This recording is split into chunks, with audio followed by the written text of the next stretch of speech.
ಈ blood shed animal ಎಲ್ಲಾದ್ರೂ ಅರ್ಜುನ್ ರೆಡ್ಡಿ ಆ ವೈಬ್ಸ್ ಕಾಣುತ್ತೆ. ನಾವು ತಲೆಯಲ್ಲಿ ಇಟ್ಕೊಂಡೆ ನಾವು ಈ ಸಿನಿಮಾ ಮಾಡಿದ್ದು. ಆದ್ರೆ ಅದು ತುಂಬಾ ಓವರ್ ಆಗಿ ಬೋಲ್ಡ್ ಆಗೋಯ್ತು. ಇಲ್ಲಿಯವರು ಆ ಮಟ್ಟಕ್ಕೆ ಆ ಬೋಲ್ಡ್ನೆಸ್ ತಡ್ಕೊಳಲ್ಲ. ಅಂಡ್ ಒಂದು ಆರ್ಟಿಕಲ್ ಓದ್ತಾ ಇದೆ, ಕಳ್ಳ ಸಿನಿಮಾನ ಅಕ್ಸೆಪ್ಟ್ ಮಾಡ್ಕೊಳ್ಳೋದಕ್ಕೆ ದರ್ಶನ್ ಸರ್ ಇನ್ಫ್ಲೂಯೆನ್ಸ್ ಕೂಡ ಒಂದು ಕಾರಣ. ಗೊತ್ತಿಲ್ಲ ಸರ್, ಅದು ಅವ್ರಿಗೆ ಕೇಳಬೇಕು. ಅವ್ರು ಸಿಕ್ಕಿದಾಗ ನೀವು ಕೇಳಿದ್ರೆ ಅವ್ರು ಬಹುಶಃ ಅದನ್ನ ನಿಮ್ಮ ಪ್ರಶ್ನೆಗೆ ತುಂಬಾ ನೀಟಾಗಿ ಆನ್ಸರ್ ಕೊಡ್ತಾರೆ ಅನ್ಕೊಂತೀನಿ. ಒಂದಲ್ಲ ಒಂದಿನ people will recognise patience. Urgency ಮಾಡ್ಕೊಳ್ಬಾರ್ದು. ಆಮೇಲೆ ನಾನು ದೇವ್ರ ಹತ್ರ ತುಂಬ ಪ್ರಾರ್ಥನೆ ಮಾಡ್ತಾ ಇರ್ತೀನಿ, ಹಂಗೆ ರಾತ್ರಿ ಸೂಪರ್ ಸ್ಟಾರ್ ಮಾಡಬೇಡ, ಹಂಗದು ಬೇಕಾಗೂ ಇಲ್ಲ ಆ ಥರ ಸ್ಟಾರ್ಡು. ಅದಂದ್ರೆ ಟೆಂಪ್ರರಿ, ಅದು ಇವತ್ತಿರುತ್ತೆ, ಒಂದು ಸಿನಿಮಾ ಇರುತ್ತೆ, ಹೊಟ್ಟೋಗುತ್ತೆ. ನನಗೆ ಆ ಥರ ಬೇಡ. ಅದೇ ತರ ಇನ್ನೊಂದು ವಿಷಯ ಅಂದ್ರೆ ಆರ್ಯನ್ ಖಾನ್ ಅವ್ರ ಜೊತೆಗೆ ಆಗಿದ್ದ ಕಾಂಟ್ರವರ್ಸಿ ಅದಿತ್ತಲ್ಲ, ಅದ್ರ ಬಗ್ಗೆ ಹ್ಯಾಂಡಲ್ ಮಾಡೋದಕ್ಕೆ was it too heavy to handle? ಏನಕ್ಕೆ ಸರ್, ನನ್ನ ತಪ್ಪು ಏನಿತ್ತಲ್ಲಿ, ಅವನ ತಪ್ಪು ಏನಿತ್ತು? ಏನಾದ್ರು ಡಿಸ್ಕಷನ್ ಆಯ್ತಾ ಬ್ಯಾಚ್ ಆಫ್ ಬಾಲಿವುಡ್ ಆದ್ಮೇಲೆ ನೆಕ್ಸ್ಟ್ ಪ್ರಾಜೆಕ್ಟ್ ಅಲ್ಲಿ? ಹಾಯ್, ಎಲ್ರಿಗೂ ನಮಸ್ಕಾರ. ನಾನ್ Manu and welcome to Khadak cinema. ಇವತ್ತು ನನ್ನ ಜೊತೆ ನನ್ನ ಶೋ ಅಲ್ಲಿ ಕಲ್ಟ್ ಸಿನಿಮಾ ತಂಡದಿಂದ ಹೀರೋ ಆಗಿರುವಂತಹ ಜಯದ್ ಖಾನ್ ಅವರು, ಹಾಗೆ ಹೀರೋಯಿನ್ ಆಗಿರುವಂತಹ ಪ್ರತಿ ಮಲೈಕಾ ಹೊಸಪಾಲ್ ಅವರಿದ್ದಾರೆ. Welcome to the show. Welcome to the show. ಹೇಗಿದ್ದೀರಾ? ಚೆನ್ನಾಗಿದೆ. ನೀವು? ತುಂಬಾ ಚೆನ್ನಾಗಿದೆ. ನೀವ್ ಹೇಗಿದ್ದೀರಾ? ನಾನು ಸೂಪರ್ ಆಗಿದ್ದೀನಿ, ಆಸ್ ಬ್ಯೂಟಿಫುಲ್ ಆಸ್ ಆಲ್ವೇಸ್. ನಾನು ಉಪಾಧ್ಯಕ್ಷರು ನೋಡಿದೆ, ವಿದ್ಯಾಪತಿಲಿ ನೋಡಿದೆ, ಹಂಗೆ ಕಾಣಿಸ್ತಿದ್ದೀರಾ. ನೀವೇನ್ ಸರ್, ಸ್ಟಾರ್ಟಿಂಗ್ ಬನಾರಸ್ ಅಲ್ಲಿ ಒಂಥರ ಕಾವ್ಯಾತ್ಮಕವಾಗಿ ಫುಲ್ ಸಾಫ್ಟ್ ಬಾಯ್ ತರ ಇದ್ದವ್ರಿಗೆ ಇವಾಗ ಬಂದು ನೋಡ್ತಿದ್ದೀನಿ ರಾ ರಗೆಡ್ ಲುಕ್ ಅಲ್ಲಿ ಕಾಣಿಸ್ಕೊತೀರಾ ಮಾಸ್ ಅವತಾರಲ್ಲಿ. ಹೆಂಗೆ ಟ್ರಾನ್ಸ್ಫಾರ್ಮೇಶನ್ ಎಲ್ಲ from first film to second film? ಕತೆ ಡಿಮಾಂಡ್ ಮಾಡ್ತು ಈ ಥರ, ಅಂದರೆ ಈ ಬಾಡಿ ಲ್ಯಾಂಗ್ವೇಜ್ ಆಗ್ಬೋದು, ಲುಕ್ ಆಗ್ಬೋದು. ಸೊ ಕತೆ ಡಿಮಾಂಡ್ ಮಾಡ್ತು. ಅದು ಬೇರೆ, ಇದು ಬೇರೆ. ಇದರಲ್ಲೂ 3 ಶೇಡ್ ಇದೆ ಬೇರೆ ಬೇರೆದ್ದು. ಇದು ಒಂದೇ ಶೇಡ್ ಅಲ್ಲ, ಬೇರೆ ಬೇರೆ, ಟೋಟಲ್ 3 ಶೇಡ್ ಇದೆ ಈ ಸಿನಿಮಾದು. ಸೊ ನೀವು ಬೇರೆ ಬೇರೆ ಥರ ನಾನು ನೋಡ್ತೀರಾ, ಅಂದರೆ ಒಂದೇ ಕ್ಯಾರೆಕ್ಟರ್ದು ಬೇರೆ ಬೇರೆ ಶೇಡ್. ಸೊ ಈ ಮೂರ್ ಶೇಡ್ ಅಂತ ಹೇಳಿದ್ರಿ, 3 ಶೇಡ್ ಅಲ್ಲಿ ಪರ್ಸನಲಿ ಜಯದ್ ಖಾನ್ ಅವರು ಯಾವ ಶೇಡ್ ಹೋಲ್ತಾರೆ ನಿಮ್ ಪ್ರಕಾರ? 3 ಅನ್ಸುತ್ತೆ. ಯಾವ ಜಾಸ್ತಿ? ನೆಗೆಟಿವ್. ಓಕೆ, ಆ ಇನ್ಸ್ಟಿಂಕ್ಟ್ಸ್ ಇದೆ. ಹೌದು. ಓಕೆ.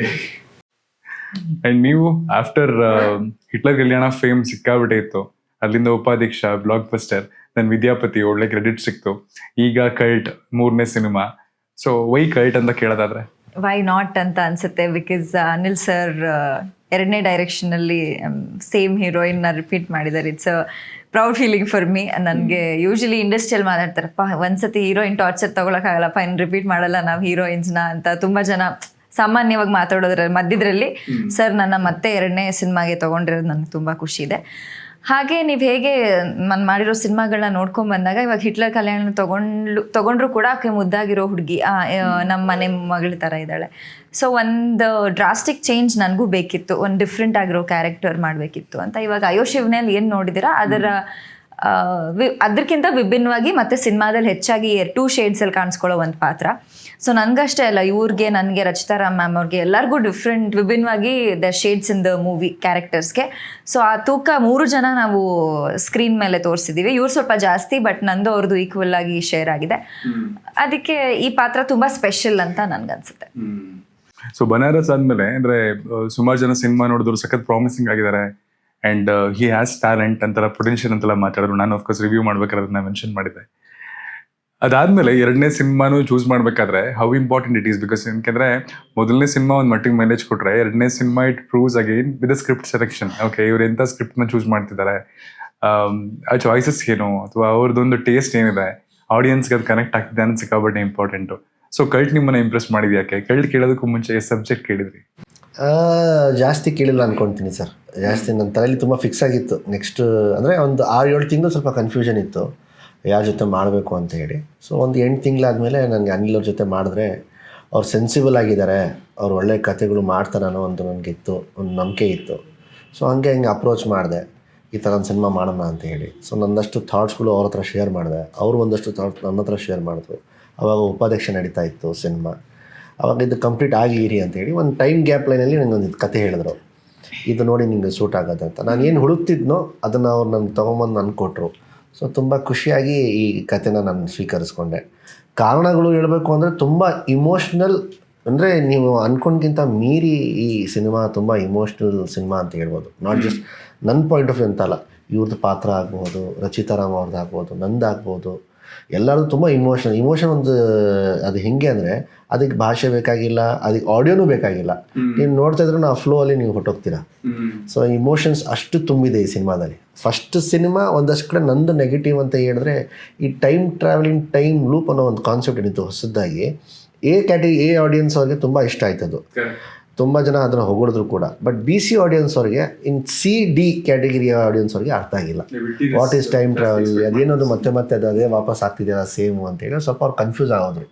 ಸೊ ಅಲ್ಲೆಲ್ಲೋ ಕಡೆ ನಾನು ಸೋತೆ ಅಂತ ನನಗೆ ಅನಿಸ್ತು. ಸೊ ಅವತ್ತೇ ಅರ್ಥ ಮಾಡಿಕೊಂಡೆ, ಓವರ್ ಓವರ್ ಇಮ್ಯಾಜಿನೇಷನ್ ಮಾಡಿದ್ರೆ ನಾವು BC ಸೆಂಟ್ರ್ ಆಡಿಯನ್ಸ್ನ ಕಲ್ಕೊಳ್ತೀವಿ. ನನಗೆ ನಿಜವಾಗ್ಲೂ ಆಡಿಯನ್ಸ್ ಬಂದ್ಬಿಟ್ಟು A ಆಡಿಯನ್ಸ್ ಅಲ್ಲ, ನನಗೆ BC ಆಡಿಯನ್ಸ್ ನನಗೆ ಮೇನ್ ಆಡಿಯನ್ಸ್. ಅವ್ರ ಸಿನಿಮಾ ನೋಡಿದ್ರೆ ನಮ್ಮ ಸಿನಿಮಾ ಗೆಲ್ಲೋದು. A ಆಡಿಯನ್ಸ್ ಒಂದು ಎಕ್ಸ್ಟ್ರಾ ಪ್ಯಾಕೇಜ್ ಥರ. ಸೊ ಅದಕ್ಕೆ ಇಮೋಷನ್ಸ್ ಒಂದು ಸಬ್ಜೆಕ್ಟ್ ತೊಗೊಂಡ್ರೆ I think this is the right subject ಅಂತ ನನಗೆ ಅನಿಸ್ತು. ಅದಕ್ಕೆ ಇದನ್ನ ಓಕೆ, ಲುಕ್ ಅಂಡ್ ಫೀಲ್ ಎಲ್ಲ ಸಿನಿಮಾ ಶುರುವಾದಾಗಿಂದ ನೋಡ್ಕೊಂಡು ಬಂದ್ರೆ ನನಗೆ ಈ ಬ್ಲಡ್ ಶೆಡ್ ಅನಿಮಲ್ ಎಲ್ಲಾದ್ರೆ ಅರ್ಜುನ್ ರೆಡ್ಡಿ ಆ ವೈಬ್ಸ್ ಕಾಣುತ್ತೆ. ನಾವು ತಲೆಯಲ್ಲಿ ಇಟ್ಕೊಂಡೆ ನಾವು ಈ ಸಿನಿಮಾ ಮಾಡಿದ್ದು. ಆದ್ರೆ ಅದು ತುಂಬಾ ಓವರ್ ಆಗಿ ಬೋಲ್ಡ್ ಆಗೋಯ್ತು. ಇಲ್ಲಿಯವರು ಆ ಮಟ್ಟಕ್ಕೆ ಆ ಬೋಲ್ಡ್ನೆಸ್ ತಡ್ಕೊಳ್ಳಲ್ಲ. ಎಲ್ಲಿಯವ್ರು ಎಷ್ಟು ತಡ್ಕೊಳ್ತಾರೋ ಅದನ್ನ ಸರ್ಕಮ್ಸ್ಟೆನ್ಸ್ ಅಂದ್ರೆ ಇದರಲ್ಲಿ ಇಟ್ಕೊಂಡು ನಾವು ಬೌಂಡ್ರಿ ಇಟ್ಕೊಂಡು ನಾವು ಮಾಡಿದ್ವಿ. ಅಂಡ್ ಈ ಟ್ರಾನ್ಸ್ಫಾರ್ಮೇಶನ್ ಜೊತೆಗೆ ಕೈ ಏನಾಗಿದೆ ಅದೇನಿಲ್ಲ, ಪ್ರಮೋಷನ್ಸ್ ಅಲ್ಲಿ ಧಾರವಾಡ ಅಲ್ಲಿ ನಮ್ದು ಪ್ರೀ ರಿಲೀಸ್ ಇವೆಂಟ್ ಇತ್ತು. ಸೊ ಅಲ್ಲಿ ಜನ ಸ್ವಲ್ಪ ಕೈ ಮುಟ್ಟಕ್ಕೆ ಇದು ಮಾಡ್ತಾರಲ್ಲ, ಸ್ವಲ್ಪ ಪುಲ್ ಮಾಡಿದಾಗ ಸ್ವಲ್ಪ ಹ್ಯಾಂಡ್ ಸ್ವಲ್ಪ ಟ್ವಿಸ್ಟ್ ಆಗೋಯ್ತು. ಓಕೆ, ಈಗ ಪೈನ್ ಇಲ್ಲ, ಖುಷಿ ಸ್ವಲ್ಪ ಇದೆ, ಪರವಾಗಿಲ್ಲ. ಅದಕ್ಕಿಂತ ಜಾಸ್ತಿ ಖುಷಿ ಇದೆ ಅಂದ್ರೆ because people are loving so much. ಅಂದ್ರೆ ಅಷ್ಟೊಂದೆಲ್ಲ ಪ್ರೀತಿ ಕೊಟ್ಟು ಯಾರು ಕೈ ಕೊಡಕ್ ಬರ್ತಾರೆ ಅಂತಂದ್ರೆ of course that is lot of love. ಹೌದು. ಅಂಡ್ ನೀವ್ ಹೇಳಿ, ಅಯ್ಯೋ ಶಿವನೇ ಸಿಕ್ಕಾಬಿಟ್ಟೆ ಚಾಟ್ ಬಸ್ಟರ್ ಆಗಿದೆ. ನಿಮ್ದು ಎಲ್ಲಾ ಸಾಂಗ್ಗಳು ಹಿಂಗ್ ಚಾಟ್ ಬಸ್ಟರ್ ಆಗಿತ್ತಲ್ಲ, ಹೆಂಗ್ ಖುಷಿ ಆಗುತ್ತೆ? ಬಿಕಾಸ್ ಇದು ಹೊಸದಲ್ಲ ನಿಮ್ಗೆ, ಉಪಾಧ್ಯಕ್ಷನು ಹಂಗೆ ಆಗಿತ್ತು. ತುಂಬಾ ಖುಷಿ. ಅಂದ್ರೆ ಅರ್ಜುನ್ ಜನ್ಯ ಸರ್, ಉಪಾಧ್ಯಕ್ಷ ಸಾಂಗ್ ಕೂಡ ಅವರೇ ಮ್ಯೂಸಿಕ್ ಕಂಪೋಸ್ ಮಾಡಿದ್ದು, ಹಾಗೆ ಅನಿಲ್ ಸರ್ ಡೈರೆಕ್ಷನ್, ಇದು ಕೂಡ ಸೇಮ್. ಹಾಗೆ ಸಿನಿಮಾನು ಹಿಟ್ ಆಗುತ್ತೆ ಅನ್ನೋ ನಿರೀಕ್ಷೆಯಲ್ಲಿ ಇದೀವಿ. ಖುಷಿ ಆಗುತ್ತೆ. ಅಯ್ಯೋ ಶಿವನೇ ನಾವು ಅಂದರೆ ಇವಾಗ ಪ್ರಚಾರಕ್ಕೆ ಹೋಗುವಾಗ, ಧಾರವಾಡಗೆ ಹೋದಾಗ, ಹಾವೇರಿಗೆ ಹೋದಾಗ, ನಮ್ಮ ಡೈರೆಕ್ಟ್ರು ಒಂದು 2 ಲೈನ್ ಸಾಲ್ಗಳು ಹಾಡಿದ್ರೆ ಆಡಿಯನ್ಸ್ 4 ಸಾಲ್ ಹಾಡ್ತಾರೆ. ಅಂದರೆ ಇವಾಗ 2 ಲೈನ್ ನಾವು ಹೇಳಿದ್ರೆ ಕಂಟಿನ್ಯೂಸ್ ಲೈನ್ಸ್ ಅವ್ರು ಹಾಡ್ತಾರೆ.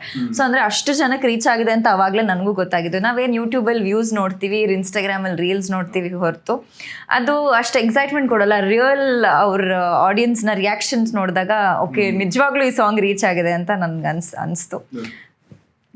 ಸೊ ಆಮೇಲೆ ಇನ್ನೊಂದು ಏನಂದ್ರೆ, ನನ್ನ ಲುಕ್, ಲಂಗ ದಾವಣಿ ಲುಕ್ ಇರ್ಬೋದು, ಇವ್ರ ಲುಕ್ ಇರ್ಬೋದು, ಇವಾಗ ಈಗಿರೋ ಲುಕ್ಗೂ ಅದಕ್ಕೂ ತುಂಬ ವ್ಯತ್ಯಾಸ ಇದೆ. ಅವ್ರ ಲುಕ್ಕಲ್ಲೂ ಕೂಡ ಅದೇ ವ್ಯತ್ಯಾಸ ನನ್ನ ಲುಕ್ಕಲ್ಲೂ ಇದೆ ಸಿನಿಮಾದಲ್ಲಿ. ಸೊ ವೆರಿ ಹ್ಯಾಪಿ ಸಾಂಗ್ಸ್ ಇಂದ. ಈ ಸಿನಿಮಾದಲ್ಲಿ ಸೋಲೋ ಹೀರೋಯಿನ್ ಇರ್ತಾರೆ ಅಂತ ಅಂದ್ರೆ ಈಸಿಯಾಗಿ ಕಥೆ ಚೆನ್ನಾಗಿದೆ ಅಂತ ಅಕ್ಸೆಪ್ಟ್ ಮಾಡ್ಬೋದು. ಇಬ್ರು ಹೀರೋಯಿನ್ ಇದ್ದಾರೆ, ಎಲ್ಲ ಪಾತ್ರಗಳಿದ್ದಾರೆ. ಸೊ ಈ ತರದ್ದು ಅಂತ ಬಂದಾಗ as an heroine first inter ಅಲ್ಲಿ ಏನ್ ನೋಡ್ತು ಅಂಡ್ ಆಫ್ಟರ್ ಎಕ್ಸಿಕ್ಯೂಷನ್ ನೋಡಿದ್ಮೇಲೆ ಎಷ್ಟು ಖುಷಿಯಾಗಿದೆ? ನನ್ನ ತಲೆಯಲ್ಲಿ ಓಡಿದ್ ಒಂದೇ, ಅವ್ರು ಸೂಪರ್ ಸ್ಟಾರ್ ಆಲ್ರೆಡಿ. ಅವ್ರು ಅಟ್ಲೀಸ್ಟ್ ನಾನು ಒಳ್ಳೆ ಕಾಂಪಿಟೇಟರ್ ಆಗಿರಬೇಕು, ನಾನು ಸ್ಕ್ರೀನ್ ಮೇಲೆ ಬೆಸ್ಟಾಗಿ ಕೊಡಬೇಕು ಅಷ್ಟೇ. ಬಿಕಾಸ್ ನಾನು ಎಷ್ಟೋ ಜನ ಹೀರೋಯಿನ್ಸು, ಇಬ್ಬರು ಹೀರೋಯಿನ್ ಅಂದರೆ ರಿಜೆಕ್ಟ್ ಮಾಡೋದೇ ಜಾಸ್ತಿ. ಬಿಕಾಸ್ ಅಯ್ಯೋ ಅವ್ರ ವೇಟೇಜ್ ಜಾಸ್ತಿ, ನನ್ಗೆ ವೇಟೇಜ್ ಕಮ್ಮಿ. ಆ ಒಂದು ನೆಗೆಟಿವ್ ನನ್ನ ತಲೆಯಲ್ಲಿ ಬರಲೇ ಇಲ್ಲ. ಆ್ಯಕ್ಚುಲಿ ನನಗೆ ಬೇರೆಯವ್ರ ಹತ್ರ ಡಿಸ್ಕಸ್ ಮಾಡಿದ್ಮೇಲೆ ಅಯ್ಯೋ ಏನಕ್ಕೆ ಒಪ್ಕೊಂಡು ಇಬ್ಬರು ಹೀರೋಯಿನ್ಸು, ಅದು ಬೇರೆ ಶೀಸ್ ಆಲ್ರೆಡಿ ಸೂಪರ್ ಸ್ಟಾರ್ ಅಂದಾಗ ಹೌದಾ ನಾನು ಈ ಆ್ಯಂಗಲಿಂದ ಯೋಚನೆ ಮಾಡಲಿಲ್ವಲ್ಲ ಅಂತ ಅಂದ್ಕೊಂಡೆ. ನನಗೇನೆ it was a proud feeling. I am acting with a super star. ಇವಾಗ ಅವರು ಹೀರೋಯಿನ್ ಆಗಿರಲಿ, ಹೀರೋ ಆಗಿರಲಿ, ವಾಟ್ ಎವರ್, ಅವ್ರು she is already a super star. ಅವ್ರ ಜೊತೆ ಕೆಲಸ ಮಾಡ್ತಿರೋದು ನನಗೆ ಖುಷಿ ವಿಷಯ. ಇನ್ನೊಂದು ಏನಂದರೆ, it is a competition for me. ಅಂದರೆ ಅವ್ರಾಗಲೇ ಪ್ರೂವ್ ಮಾಡಿದ್ದಾರೆ, ಅವ್ರ ಮುಂದೆ ನಾನು ಪ್ರೂವ್ ಮಾಡ್ಕೋಬೇಕು ಅನ್ನೋದು ನನಗೊಂದು ಚಾಲೆಂಜಿಂಗ್ ಆಗಿತ್ತು. ಬಟ್ ನನಗೂ ಅವ್ರಿಗೂ ಅಷ್ಟು ಸ್ಕ್ರೀನ್ ಸ್ಪೇಸ್ ಅಂದರೆ ಎಷ್ಟಿತ್ತು ಅಷ್ಟು ಅಚ್ಚುಕಟ್ಟಾಗಿ ನಾವು ಮಾಡಿದ್ದೀವಿ. ಬಟ್ ಸರ್ ಎಷ್ಟು ಚೆನ್ನಾಗಿ ಕತೆ ಬರೆದಿದ್ದಾರೆ ಅಂದರೆ, ಅವ್ರಿಗೆ ಎಷ್ಟು ತೂಕ ಇದೆ ಆ ಕ್ಯಾರೆಕ್ಟರ್ಗೆ, ರಚಿತಾ ಮ್ಯಾಮ್ ಕ್ಯಾರೆಕ್ಟರ್ಗೆ ಅಷ್ಟೇ ತೂಕ ನನಗೂ ಇದೆ. So I am very happy.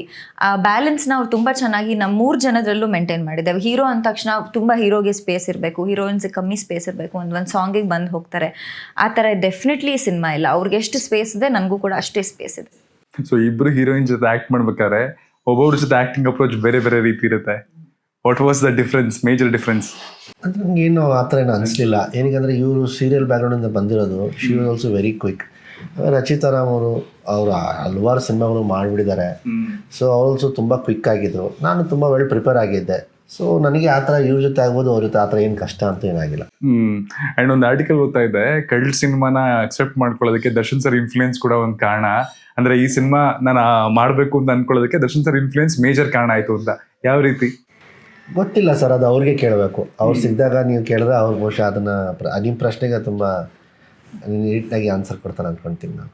So ಅಂದ್ರೆ ಈಗ ಅನುಪಮ್ ಕೇರ್ಸ್ ಆಕ್ಟಿಂಗ್ ವರ್ಕ್ಶಾಪ್ ಎಲ್ಲ ನೀವು ಅಟೆಂಡ್ ಮಾಡಿದ್ರಿ ಮುಂಚೆ. ಆ ಆಕ್ಟಿಂಗ್ ವರ್ಕ್ಶಾಪ್ ಅಲ್ಲಿ ಇರೋದನ್ನ ಯಾವ ತರ ಇವತ್ತಿಗೂ ಇಂಪ್ಲಿಮೆಂಟ್ ಮಾಡ್ತಿದ್ದೀರಾ ವಿತ್ ಯುವರ್ ಆಕ್ಟಿಂಗ್ ಕೆರಿಯರ್? ಸಿಕ್ಕಾಬಟ್ಟೆ ಒಂದು ವಿಷಯ ಅಂದ್ರೆ ಯಾವುದು? ಅಫ್ಕೋರ್ಸ್ ಮೇಜರ್ ಆಫ್ ದಿ ಖಂಡಿತ ಮಾಡ್ತೀನಿ, ಬಟ್ ಇಟ್ ಬೇಸಿಕ್ ಅವ್ರು ಹೇಳ್ಕೊಡೋದು. ಎಂಡ್ ಆಫ್ ದ ಡೇ ನಾವು ಅದನ್ನು ಇಂಪ್ರೊವೈಸ್ ಎಷ್ಟು ಮಾಡ್ಕೊತೀವೋ ಏನಾದ್ರು ಅಲ್ಲಿ ಕಲ್ತ್ಕೊಂಡು ಬಂದ ತಕ್ಷಣ ಇಲ್ಲಿ ಒಳ್ಳೆ ಆ್ಯಕ್ಟರ್ ಆಗ್ತೀವಿ ಅಂತ ಏನಿಲ್ಲ. ಬೇಸಿಕ್ ಹೇಳ್ಕೊಡ್ತಾರೆ. ಆ್ಯಕ್ಟಿಂಗ್ ಅಂದರೆ ಇದೆಲ್ಲ ಪಾಯಿಂಟ್ಸ್ ಈ ಥರ ಎಲ್ಲ ಇಟ್ಕೊಳ್ಬೇಕು, ಇದೆಲ್ಲ ನೀವು ಹಿಂಗೆ ಪ್ರಿಪೇರ್ ಆಗಬೇಕು ಅಂತೇಳಿ. ಮಿಕ್ಕಿದ ನಮ್ಮ ಎಫರ್ಟ್ಸು, ನಮ್ಮ ಮೆಚುರಿಟಿ, ನಮ್ಮ ಸೆನ್ಸ್ನ ನಾವು ಅದನ್ನು ಹಾಕ್ಕೊಂಡು ನಾವು ಪಾತ್ರಗಳು ಆ್ಯಕ್ಟಿಂಗ್ಗಳು ಮಾಡ್ಕೊಂಡು ಸಿನಿಮಾದಲ್ಲಿ ಮಾಡ್ಕೊಂಡು ಹೋಗಬೇಕು. ಒಂದು ನಾನು ತುಂಬ ಯೂಸ್ ಮಾಡೋದೇನೆಂದರೆ ಪಾಸ್ ಜಾಸ್ತಿ. ಅಂದರೆ ಯಾವ ಟೈಮ್ಗೆ ಯಾವ ಪದಕ್ಕೆ ಪಾಸ್ ಕೊಡಬೇಕು ಅಂತೇಳಿ. ಪಾಸ್ ಕೊಟ್ಟಿದ ತಕ್ಷಣ ಸ್ಟೇಟ್ಮೆಂಟ್ ನಾನು ಏನು ಹೇಳ್ತೀನೋ ಅದು ಏನಂತಾರೆ ಆನ್ಸರೇ ಚೇಂಜ್ ಆಗಿಬಿಡುತ್ತೆ. ನಾನು ಏನಕ್ಕೆ ಹೊಟ್ಟಿದ್ದೀನೋ ಅದು ರೀಸನೇ ಚೇಂಜ್ ಆಗಿಬಿಡುತ್ತೆ. So pass is a very important thing for acting. So ಅದು ನಾನು ತುಂಬ ಉಪಯೋಗಿಸ್ತೀನಿ. ಅಂಡ್ ನೀವು ಅಬ್ಸರ್ವ್ ಮಾಡಿರ್ತೀರಾ ಅಂದ್ರೆ ಆಕ್ಟರ್ ಆಗಿ ಬಂದಾಗ ಪ್ರಾಬಬ್ಲಿ ನೆಪೋಟಿಸಮ್ ಅಥವಾ ರಿಚ್ ಕಿಡ್ ಇಲ್ಲ ಪೊಲಿಟಿಕಲ್ ಬ್ಯಾಕ್ ಗ್ರೌಂಡ್ ಇದೆಲ್ಲಾನು ಬರ್ತಿರುತ್ತೆ. ಇದ್ರ ಮಧ್ಯೆ ಎಫರ್ಟ್ಸ್ ಯಾವತ್ತೂ ಕ್ಲೌಡ್ ತರ ಹಿಂದೆ ಡಿಸಪಿಯರ್ ಆಗ್ತಾನೆ ಇರುತ್ತೆ. ಸೊ ಆಲ್ ದಿಸ್ ಅಂದ್ರೆ with the political shadow around ಎಲ್ಲದ್ರ ಮಧ್ಯೆ ಈ ಎಫರ್ಟ್ಸ್ಗೆ ತುಂಬಾ ಮಿನಿಮಲೈಸ್ಡ್ ಆಗಿ ರೆಕಗ್ನಿಷನ್ ಸಿಗುತ್ತೆ ಅಂತ ಅನ್ಸಿದೆ ಯಾವ ತರ? ಒಂದಲ್ಲ ಒಂದಿನ people will recognise. Patience, urgency ಮಾಡ್ಕೊಳ್ಬಾರ್ದು. ಆಮೇಲೆ ನಾನು ದೇವ್ರ ಹತ್ರ ತುಂಬ ಪ್ರಾರ್ಥನೆ ಮಾಡ್ತಾ ಇರ್ತೀನಿ, ನನಗೆ ರಾತ್ರಿ ಸೂಪರ್ ಸ್ಟಾರ್ ಮಾಡಬೇಡ, ಹಂಗೆ ಅದು ಬೇಕಾಗೂ ಇಲ್ಲ ಆ ಥರ ಸ್ಟಾರ್ಡು. ಅದರಿಂದ ಟೆಂಪ್ರರಿ, ಅದು ಇವತ್ತಿರುತ್ತೆ, ಒಂದು ಸಿನಿಮಾ ಇರುತ್ತೆ, ಹೊರಟೋಗುತ್ತೆ. ನನಗೆ ಆ ಥರ ಬೇಡ, ಹಿಂಗಿರ್ಬೇಕು ಗ್ರಾಫ್ ಯಾವತ್ತು. ಆ್ಯಂಡ್ ಅನಿಲ್ ಸರ್ ಜೊತೆ ಆಗಲೇ ವರ್ಕ್ ಮಾಡಿದ್ರು ಉಪಾಧ್ಯಕ್ಷಲ್ಲಿ. ಈ ಸಿನಿಮಾದಲ್ಲೂ ವರ್ಕ್ ಮಾಡಿರೋದನ್ನ ಕೇಳ್ತಾ ಇದ್ದೀನಿ. What is the major difference ಈ ಸಿನಿಮಾದಲ್ಲಿ ನೋಡಕ್ ಸಿಗುತ್ತೆ ಆ ಸಿನಿಮಾದಲ್ಲಿ ಇಲ್ಲದೆ ಇರೋದು? Majorly it was a pure comedy movie. Comedy love story ಇತ್ತು, ಬಟ್ ಹೊರತಾಗಿ it was basically concentrated on comedy. Because Chikkanna ಸರಿಂದ ಅವರು ಅದನ್ನು ಕೂಡ ತುಂಬ ಚೆನ್ನಾಗಿ ಪೋರ್ಟ್ರೇ ಮಾಡಿದ್ರು. ಇವಾಗ ಯೂಶಲಿ ಹೇಳ್ತಾರೆ ಕಾಮಿಡಿ ಡೈರೆಕ್ಟ್ ಮಾಡಿದವರು ಲವ್ ಸ್ಟೋರಿ ಡೈರೆಕ್ಟ್ ಮಾಡೋದು ಕಷ್ಟ ಆಗ್ಬೋದೇನೋ, ಅಥವಾ ಥ್ರಿಲ್ಲರ್ ರೊಮ್ಯಾಂಟಿಕ್ ಥ್ರಿಲ್ಲರ್ ಡೈರೆಕ್ಟ್ ಮಾಡೋದು ಕಷ್ಟ ಆಗ್ಬೋದೇನೋ ಅಂತ. ಬಟ್ ನನಗೆ ಅನಿಸ್ಲಿಲ್ಲ. ನನಗೆ ಅನಿಸಿದ್ದು is a very passionate director. ಅವ್ರು ನನ್ನ ಜೊತೆ ಎಷ್ಟೇ ಕ್ಲೋಸ್ ಆಗಿರಲಿ, ಬಟ್ ಸ್ಕ್ರೀನ್ ಮೇಲೆ ಏನು ಬೇಕು ಮಲೈಕಾ ಇದು ಹೀಗೆ ಬರಬೇಕು. ಇವಾಗ ನೀವು ಅದು ಭರತನಾಟ್ಯಮ್ದು ಏನು ಪೋಸ್ಟರ್ ನೋಡ್ತಾ ಇದ್ದೀರಾ, ಅದು ಸಿನಿಮಾದಲ್ಲಿ ಒಂದು ಪೋಸ್ ಮಾಡಿದ್ದೀನಿ ನಾನು. ಅದೇ ರೀತಿ ಬರಬೇಕು. ಅವ್ರು ನಂಗೆ ಮುಂಚೆನೇ ಕತೆ ಒಪ್ಪಿದ್ದಿನ ಹೇಳಿಬಿಟ್ರು, ಇದು ಹೀಗೆ ಬರಬೇಕು, ಅಷ್ಟೇ ಕಾಲು ಬೆಂಡಾಗಿರಬೇಕು, ಇಷ್ಟೇ ಕೈ ಹೀಗಿರಬೇಕು, ನನಗೆ ಹಾಗೇ ಬೇಕು ಫ್ರೇಮಲ್ಲಿ. ಅದು ಎಷ್ಟು ದಿನ ಪ್ರಾಕ್ಟೀಸ್ ಮಾಡ್ತೀರಾ ನನಗೆ ಗೊತ್ತಿಲ್ಲ, ಬಟ್ ನೀವು ಮಾಡಬೇಕು ಅಂತ.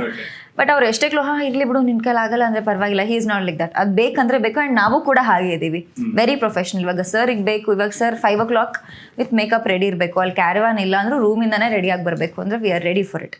ಸೊ ಆ ಒಂದು ಕಮ್ಯುನಿಕೇಷನ್ ತುಂಬ ಚೆನ್ನಾಗಿರೋದ್ರಿಂದ ಇನ್ನೂ ನಮ್ಮ ಕೆಲಸ ಎದ್ದು ಕಾಣಿಸುತ್ತೆ ಅವರಿಂದ ಅಂತ ಅನ್ಸುತ್ತೆ. ಆ್ಯಂಡ್ ಅವರು ತುಂಬ ಚೆನ್ನಾಗಿ ಬರೆದಿದ್ದಾರೆ ಕೂಡ. ಅಯ್ಯೋ ಶಿವನೇ ಸಾಂಗ್ ಇರ್ಬೋದು, ಪ್ಯಾಥೋ ಸಾಂಗ್ ಇರ್ಬೋದು, ಈಗ ಇನ್ನೊಂದು ಸಾಂಗ್ ಯಾವ್ದು ಬಿಡುಗಡೆ ಮಾಡ್ತಾರೆ ಅದು ಕೂಡ, ಎಲ್ಲ ಬರೆದಿರೋದು ಅನಿಲ್ ಸರ್.